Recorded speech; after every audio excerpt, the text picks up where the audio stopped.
नमस्कार बच्चों, मैं अर्पिता नायक। तो बच्चों, आज हम समूहवाचक, द्रव्यवाचक और भाववाचक संज्ञा के बारे में समझेंगे।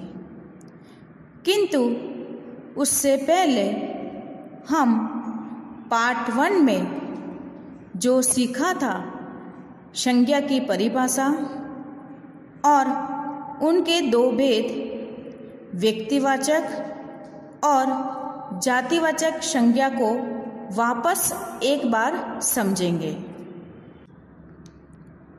चलिए अब कुछ चित्रों और वाक्यों की सहायता से संज्ञा को समझते हैं। बच्चों, इस चित्र में एक लड़की पुस्तक पढ़ती दिखाई दे रही है। अब इस वाक्य को पढ़ते हैं। स्नेहा पुस्तक पढ़ रही है। इस वाक्य में स्नेहा और पुस्तक संज्ञा है। कैसे? अब इसे समझते हैं। बच्चों, स्नेहा क्या है?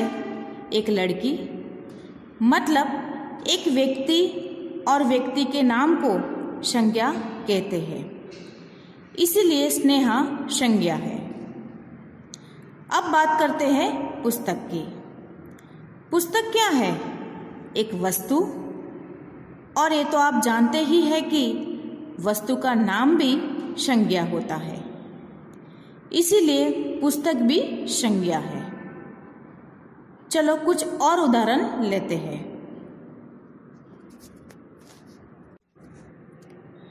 कश्मीर बहुत सुंदर है। बच्चों, इस चित्र को पढ़ते हैं। कश्मीर बहुत सुंदर है। इस वाक्य में आए शब्द कश्मीर संज्ञा है, क्योंकि कश्मीर एक जगह या एक स्थान का नाम है और स्थान के नाम को भी संज्ञा कहते हैं, इसलिए कश्मीर भी संज्ञा है। आज बहुत गर्मी है। इस वाक्य में आए शब्द गर्मी एक भाव है, जिसे देखा सुना नहीं जाता, केवल महसूस किया जाता है, मतलब अनुभव किया जाता है। और भाव के नाम को भी क्या कहते हैं? संज्ञा कहते हैं, इसलिए गर्मी संज्ञा है।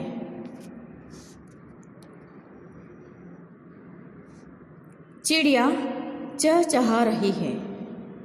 बच्चों, इस वाक्य में चिड़िया एक संज्ञा है या एक पक्षी अथवा एक प्राणी है, और प्राणी के नाम को क्या कहते हैं? संज्ञा कहते हैं, इसीलिए चिड़िया संज्ञा है। इस प्रकार आपने देखा और समझा कि किसी व्यक्ति, वस्तु, स्थान, प्राणी और भाव आदि के नाम को संज्ञा कहते हैं। अब संज्ञा के भेदों की चर्चा करते हैं। बच्चों, संज्ञा के 5 भेद हैं। व्यक्तिवाचक संज्ञा, जातिवाचक संज्ञा, समूहवाचक संज्ञा, द्रव्यवाचक संज्ञा और भाववाचक संज्ञा। तो अब हम आगे समूहवाचक संज्ञा, द्रव्यवाचक संज्ञा और भाववाचक संज्ञा के बारे में समझेंगे। व्यक्तिवाचक संज्ञा, जो शब्द किसी विशेष एवं निश्चित व्यक्ति, वस्तु एवं स्थान की जानकारी देते हैं, उन्हें व्यक्तिवाचक संज्ञा कहते हैं।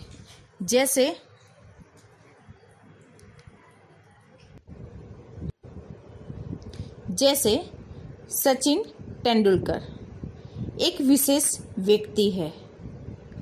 मोर हमारा राष्ट्रीय पक्षी है, मतलब एक विशेष प्राणी। रामायण एक विशेष ग्रंथ। ताजमहल एक विशेष स्थान है।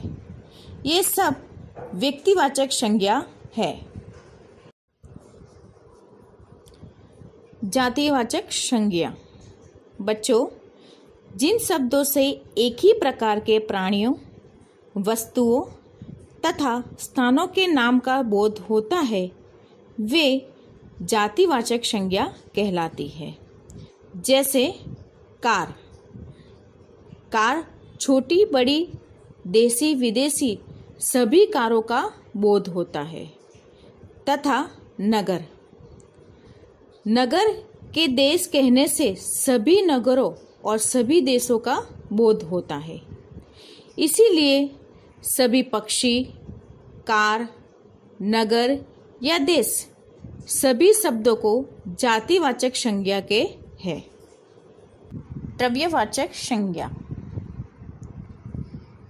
ये संज्ञा शब्द जो ऐसे पदार्थ हो तथा द्रव्यों का बोध कराते हैं जिनसे नई वस्तुएं बनती है एवं उनका माप तोल किया जा सकता है, उन्हें द्रव्यवाचक संज्ञा कहते हैं।